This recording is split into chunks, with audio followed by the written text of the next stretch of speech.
Well, hello everyone, and welcome to this exclusive kind of one-off interview that I'm doing today, because I'm being joined by the lovely Diane Brown, who is an exercise psychology coach, and she's the owner of Fitbee, and she used to be one of my mentees. In fact, she was one of my first mentees going back a few years now, which is just I just can't believe that it was so long ago now. But the reason why I wanted to interview her today is that she's just launched her new book, which is the little book of active wellbeing, and I have my copy, which I'm really excited about, and I really wanted to give her the opportunity to share a little bit about what the book is about and what prompted her to start the book, and also a little bit about her journey, because I think that's sometimes the really lovely part, because I still believe that like everybody has a book in them. You know, we've all got a story or a message that we want to share, and that journey in itself can often seem a little bit daunting, or this huge task, and obviously not everybody accomplishes it. And I thought, wouldn't it be lovely to have a conversation about your journey and what that was like for you. So I'm just going to hand it over to you, and we'll just see where the conversation goes. So yeah, what prompted you to come up with a book? Let's start there. Great question. I've been asked this a lot in the last few days, as you can imagine, but it's a great story, so I'm quite happy to tell it again. So hello to begin with. Thanks for having me on, Andrea. It's fantastic. What prompted me to write the book to begin with? Well, I hold you largely responsible for this, so we'll just get out of the way. Yeah. We'll get that out the way, because it very much came from a place of following my inner voice and my inner wisdom, let's say. And I don't know, I quite possibly would have still done that had we not met, but certainly having met you and the conversations we had definitely strengthened my confidence to follow that. I've always had an idea that I would like to write a book one day since I was a little girl. So at the age of 7, I think, I told my primary school teacher that I was going to be an authoress, as we called it then. I was going to be an authoress one day. And I remember her writing me a little leaving note at the end of primary school saying she was looking forward to reading my book one day. So I've always had that in my memory in the background. I've always loved books, loved reading books. And as I got older, I got really into self-help books as well. And I've read loads and loads of different types, good and bad.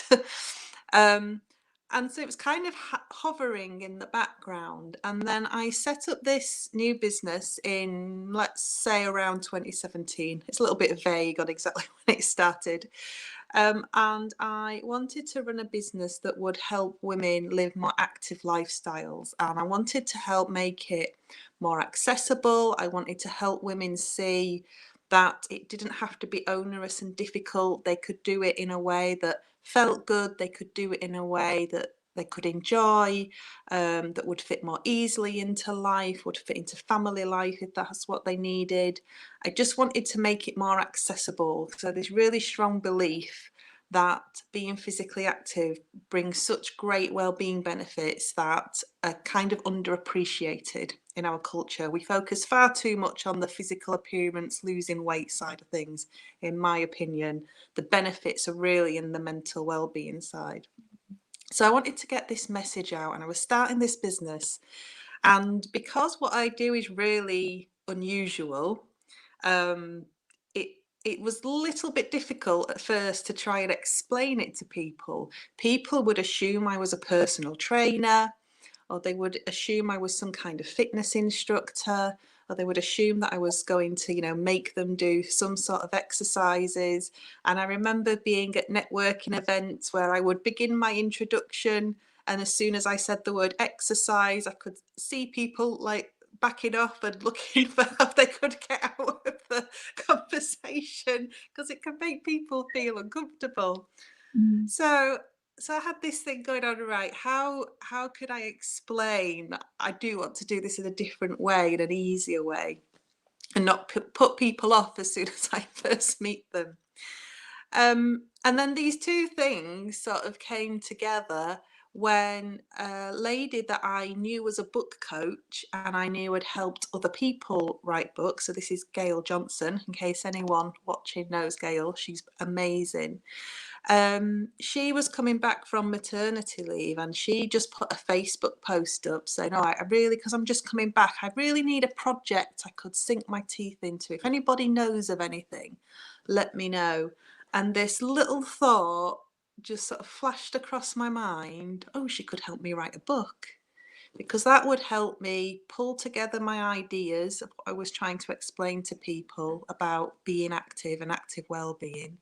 And also, I would just really like to write a book. I mean, that was deep-seated from years back. It's like, oh, that would be nice. She could help me write a book. And almost instantaneously, I just popped this message into Facebook. And before I knew it, we were meeting in a cafe for a chat. And I didn't know Gail very well at this point, but as soon as I explained to her what it was about and that I wanted to help women be more active and get the mental well-being benefits, unbeknownst to me, this was all stuff that Gail absolutely loved and had a deep interest in herself from her own personal experience. So she was straight away on board and so enthusiastic. And that just felt like, oh, I've got to do this now, because it was just so right, the two of us coming together to work on it. It hadn't been in the plan, I hadn't sort of thought months ahead that this is what I was going to do. It was just, this felt like the right time for me. It was definitely the right time for her. And I just decided to go for it. And if anything, from a business perspective, there was nothing sensible about it at all. It didn't make any sense. But I just felt deep inside that this was like the right thing to do. And as I say, having had the conversations with you as well, that gave me the confidence. Whereas otherwise, I might have talked myself out of it. It gave me the confidence to go, no, this just feels right. I'm just going to do it. Yeah. Wow, I just love that. I love that you followed your intuition and you did not follow that doubt, because that must have been quite a challenge. I mean, some people who are listening now might think, oh, but that's like a real challenge. I talk myself out of things all the time, So how did you kind of overcome that? How did you know to follow your that deeper voice? I think, how did I know to follow it? That's a really interesting question. Because what's the alternative? Like, what would be the benefit in talking myself out of it? I could follow what seemed logical, and like I'm a trained scientist in my background, so I'm very analytical, very logical. What makes sense, da da da. But I've been doing that for the past 40 years already. It's time to do things differently. And I just felt like, I've given that a fair go, the logical, sensible, analytical approach. And it has not been all bad. I made quite a bit of money in my first career, so that was okay. But in terms of my own sense of well-being and fulfillment, it was severely lacking. So I'd got a career where I'd made plenty of money, but a lot of the other stuff was missing. So yeah, it was just, well, let's just go for it. You only get one chance at life, don't you, essentially? And it was like, well, in fact, I remember saying to Gail when I met up with her one day, I said, I just feel like even if getting this book written and done is the only thing I do in this business, and let's say the rest of it doesn't work at all, getting this book done would feel like I'd really achieved something. That became the central goal. So financially, it didn't necessarily make sense. I mean, it may still make sense. We'll see how it turns out. Yeah, yeah. But it was more important, it still is more important to me, to get my message out to women and reach other people and hopefully touch their lives and influence them to live a better life, that's more important to me than everything else. And that's perhaps a high risk strategy, but I'm at that stage in my life where I'm prepared to take those high risks. Yeah.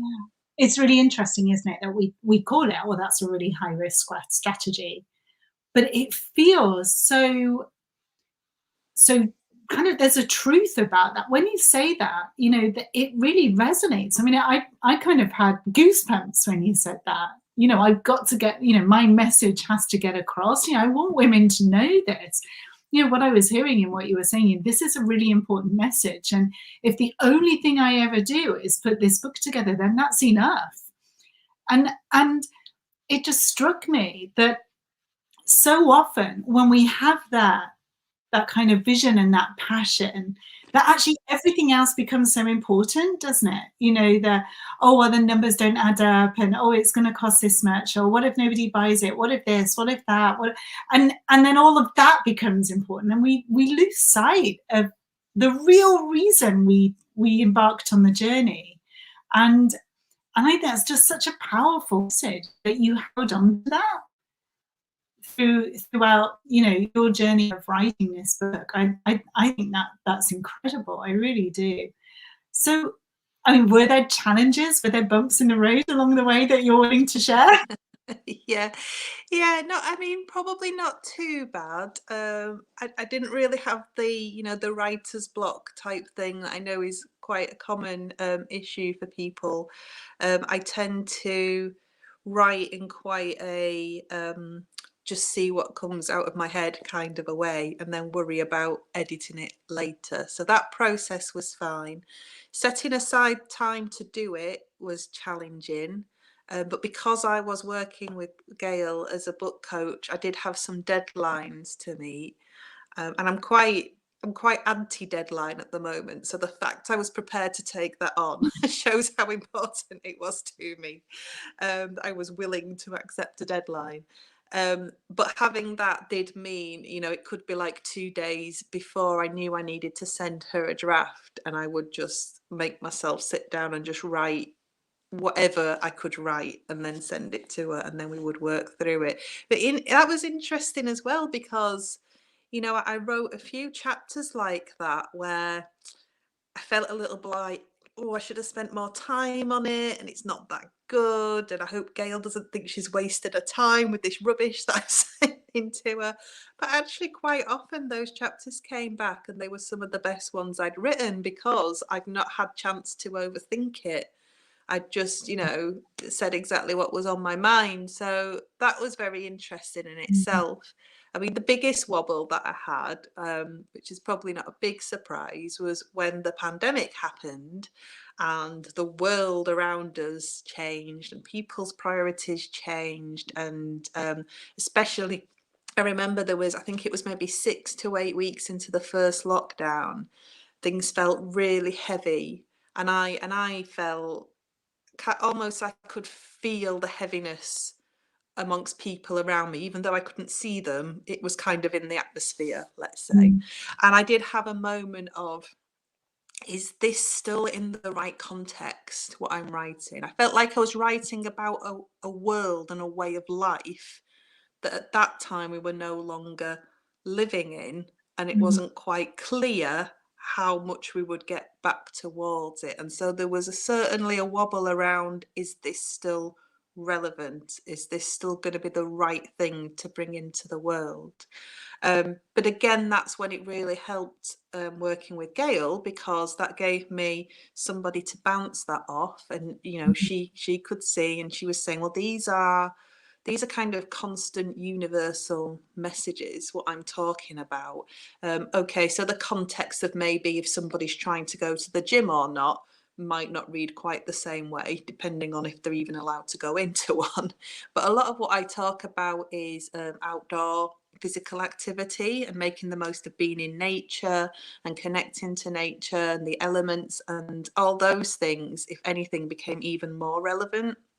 So actually that was really good that she kind of steered me back on track to say, yeah, we'll we'll keep going. And again, that was kind of a trust thing and an inner wisdom thing, just to keep going and not worry too much about the outside world, and just see what the outside world looked like when I got to the end of the process, and then decide what to do with it.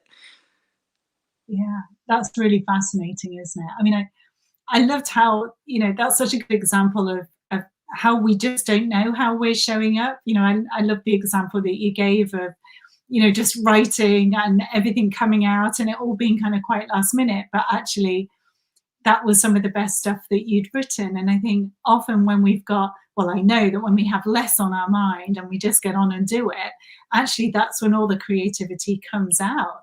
And I love that you've seen that. I mean, it's really, really helpful, isn't it? And also as well, that we can have all these wobbles, but we don't necessarily have to change course. Yeah. And and having that knowing, if you like, that you could just stay in your lane, and okay, when you'd finished, you could then just see how the world looked after that, and know that you could kind of carry on in that direction. I think that's really, really helpful. So going to the book, because I mean, this is what the interview is about, as well as the process and everything. What do you want to say about the book, to anyone who's listening to this recording now? What would you love to share with them? So it's a very different sort of book, very deliberately. So I trained in exercise psychology because I wanted to find out as much as possible about what would help women to feel more motivated to exercise and to enjoy it more and get the benefits. And one of the things I learned about that was really interesting is something called the intention action gap, or the intention behavior gap, it sometimes gets called. And so this is studied quite well in psychology terms, but in common sense language, we recognize it as well. So it's this idea that you're planning to do something in a certain way, you intend to do something in a certain way, whether that be a new exercise habit or an eating habit, it can be all sorts of things. You decide you're going to do it, and then for some reason it just doesn't quite happen the way you've decided, and that's the intention action gap. So either you never get started, or maybe you start for a few days or a few weeks, and and then you fall off the wagon, or whatever it is, something gets in the way. And this is a really key piece of behavior change for people, because we know so much about how lifestyles can affect our health, physical health and mental health. And behavior change is what's needed to change our lifestyles and live healthier lives. So this intention action gap is really important. But when you look at books, say for fitness and physical activity, what you will find are books telling you how to do the exercises, how to do the running, how to do the walking program, how to do the strength training, how to do the yoga. What you won't find until I've written this book Yeah. is how to move from intending to do it to starting to do it, bridging Mm. that intention action gap. And that's what I felt was really missing for a lot of people. I think once people get started, get into a routine, there's loads of great help and support for being active. And that's where government policies and leisure centres, they focus all their attention on the facilities and the classes. And that's great when you're motivated to go to the facilities and go to the classes.